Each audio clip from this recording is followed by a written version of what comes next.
Donc, lorsqu'on commence un nouveau sport, en exemple la course à pied, le choix de la chaussure est très important. Pourquoi? C'est que c'est la seule partie de notre corps qui va toucher le sol. Et pour choisir le bon type de soulier, c'est important de définir ses objectifs.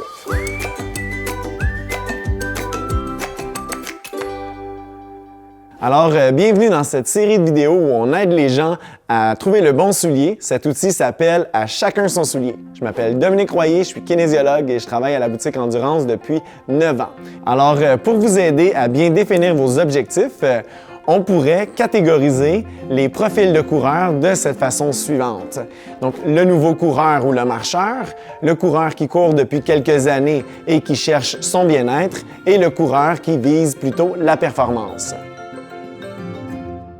Pour les marcheurs ou les nouveaux coureurs, ce qu'on va vouloir faire, c'est de rester loin des extrêmes. Alors, on va y aller avec une chaussure moyennement coussinée ou un peu plus coussinée que la normale. Pourquoi? C'est que si on a trop de coussinage sous notre pied, on va avoir tendance à courir lourdement en profitant de la semelle.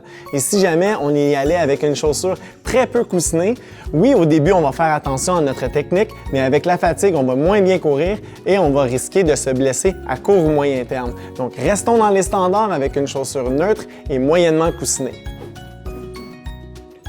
Alors, pour un coureur qui, lui, vise son bien-être, il pourrait se permettre d'y aller avec un soulier un peu plus dans les extrêmes. Donc, s'il vise la performance un peu plus prochainement, il pourrait y aller avec une chaussure de performance. Ou s'il prévoyait améliorer son endurance, y aller avec une chaussure un peu plus coussinée. Ou s'il voulait continuer de la même façon, y aller avec une chaussure standard. Et pour finir, parlons des coureurs qui cherchent la performance. On peut y aller avec deux types de souliers, un soulier très léger ou un soulier avec une plaque en carbone au niveau de la semelle. Donc là, nous avons abordé plusieurs points techniques, nous y reviendrons. Pour le moment, afin de faire une bonne sélection pour le choix de chaussures, ce qu'on va faire, c'est que dans la prochaine vidéo, on va déterminer ensemble le type d'arche de pied que nous avons.